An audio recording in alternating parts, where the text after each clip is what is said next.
Dans la dernière vidéo, nous en étions restés à placer les textures avec l'UV Editing. Dans cette quatrième vidéo de ce premier atelier sur Blender, nous allons essayer de passer de ça à ça. Nous allons voir comment placer une image HDR en background de notre scène et comment la faire pivoter. Nous installerons une caméra et des lumières. Enfin, nous calculerons notre première image avec les différents moteurs de rendu de Blender. Ok, on commence tout de suite. Dans le menu vertical, je clique sur World et à droite de Color, je peux modifier la couleur du background. La couleur influence la luminosité et la chaleur de ma scène. On peut s'en satisfaire ou cliquer sur le petit rond jaune et ouvrir le menu qui permet d'attribuer d'autres propriétés au background. Pour cet exercice, nous allons choisir une texture d'environnement.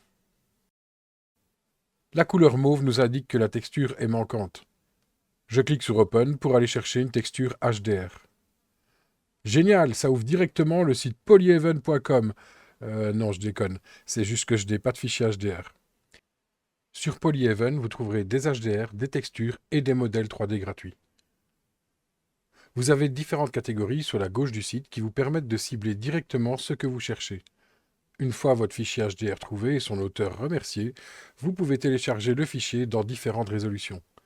Attention qu'un fichier HDR en haute résolution peut vite peser plusieurs centaines de mégas. Cela pourra s'en ressentir lors du calcul final de votre scène. Néanmoins, une trop basse résolution donnera à votre background un côté flouté qui ne sera pas du plus bel effet. Je vais monter un peu plus haut dans la qualité du background et je vais partir sur du 16K.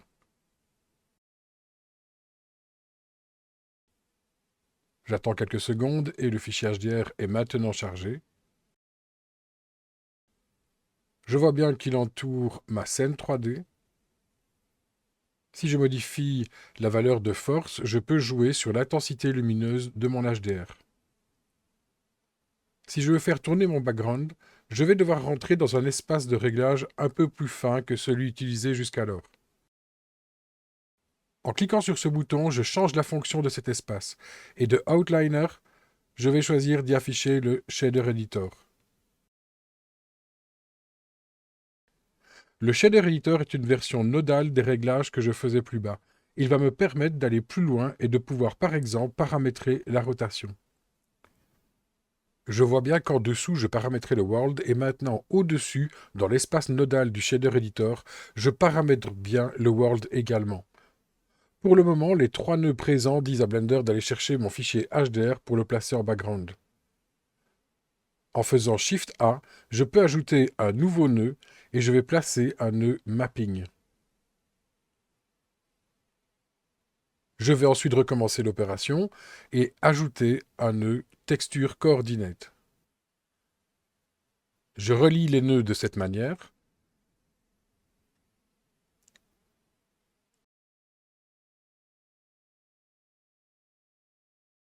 Je peux ensuite paramétrer comme je veux l'axe Z de la rotation pour avoir une autre vue au travers de mes fenêtres et une lumière différente dans ma scène.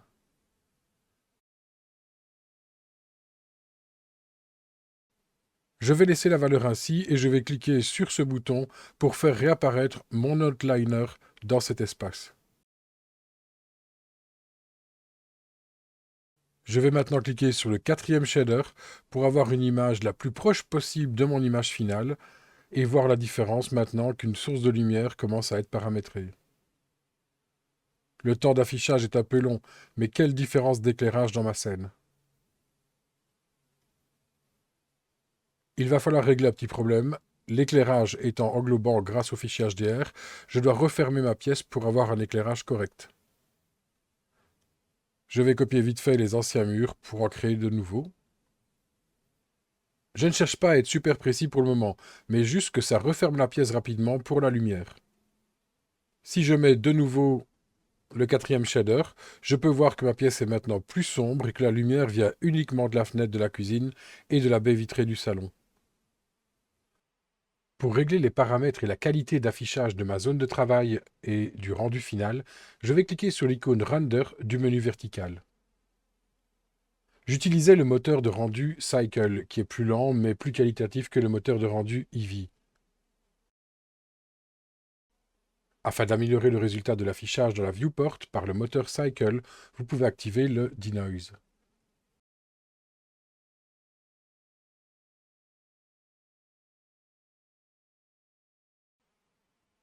Si je veux voir un vrai calcul, donc un vrai rendu de mon image, je peux aller dans le menu textuel du dessus dans Render et cliquer sur Render Image.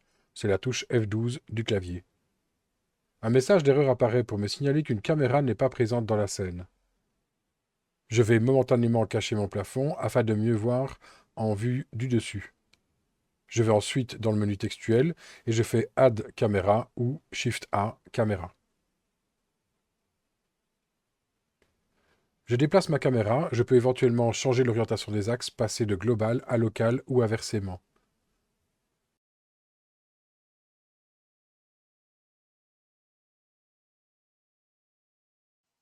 Il y a plusieurs moyens de faire pour régler une caméra.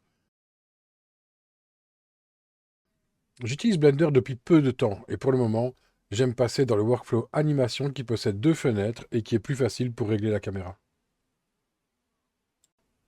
À droite, je vais garder une vue perspective pour faire bouger ma caméra. À gauche, je vais cliquer sur la touche 0 du pavé numérique pour activer ma vue caméra.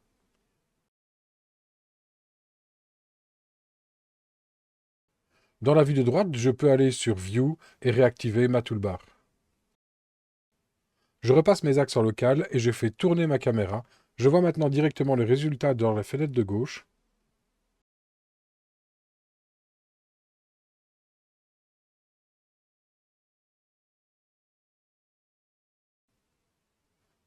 Je peux facilement faire bouger ma caméra et l'adapter exactement où je veux.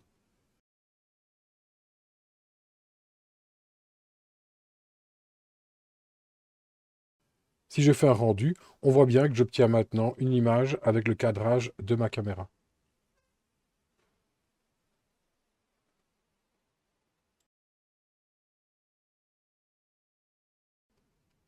Je vais arrêter le calcul avec la touche Escape du clavier et je vais essayer de paramétrer un petit peu mieux ma caméra. J'ai besoin d'un plus grand angle pour ma focale afin de pouvoir capter une plus grande vue d'ensemble de ma cuisine. Je sélectionne ma caméra et je vais dans le dernier icône du menu vertical à droite de l'interface, qui s'est maintenant transformé en une petite caméra verte. Je vais pouvoir adapter la longueur focale et de mon côté, je vais mettre 32. Si j'appuie sur la touche F12 du clavier pour lancer un rendu, je vois que mon cadrage s'est élargi. Je vois aussi qu'il y a un problème avec l'axe Y de la caméra. Il n'est pas à 0 et l'image n'est pas correcte. Si je relance un rendu avec la touche F12, je vois maintenant que mon image commence à être éclairée de manière logique par rapport à la seule source de lumière présente actuellement et que mon cadrage commence à se rapprocher de la photo originale. Avec les réglages actuels du moteur Cycle, il m'a fallu 3 minutes et 50 secondes pour calculer cette image en Full HD sur mon Ryzen 9. Autant vous dire qu'avec les paramètres actuels, il serait assez difficile d'envisager une animation de plusieurs dizaines de secondes ou de plusieurs minutes. Sur la photo originale sont présents d'autres sources de lumière, des lampes au-dessus de la table et des spots au plafond. Ok, je ne vais pas vraiment dessiner les spots, mais je vais les simuler rapidement avec des petits cylindres.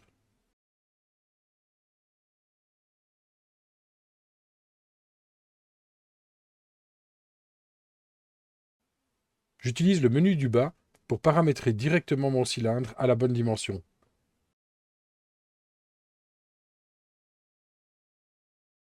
J'observe l'image originale pour essayer de placer mes cylindres de la même façon. Je les duplique et je les place pour le moment de manière approximative. Je n'oublie pas de mettre des spots tout le long de la pièce. Je vais utiliser un modificateur, Array, tableau, pour dupliquer directement mes spots. Je les espace de 90 cm, 90 pour mes cousins gaulois. Je mets finalement 8 pour le nombre de spots.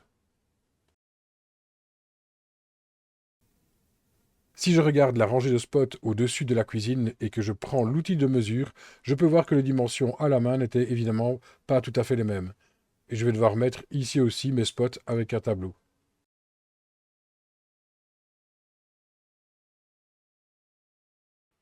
Je modifie mon tableau dans les axes, mais je garde évidemment la même valeur d'espacement.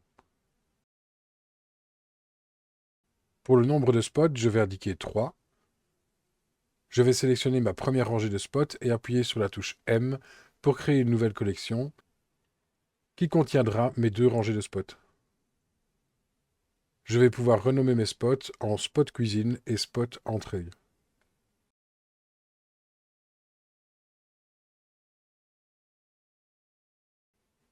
Je vais sélectionner mon premier spot de cuisine et cliquer sur l'icône des matériaux tout en bas de mon menu vertical. Je vais ensuite cliquer sur New pour créer un nouveau matériau. Je renomme mon matériau et je vais ensuite descendre dans la partie émission afin d'augmenter la force d'émission lumineuse de mon matériau.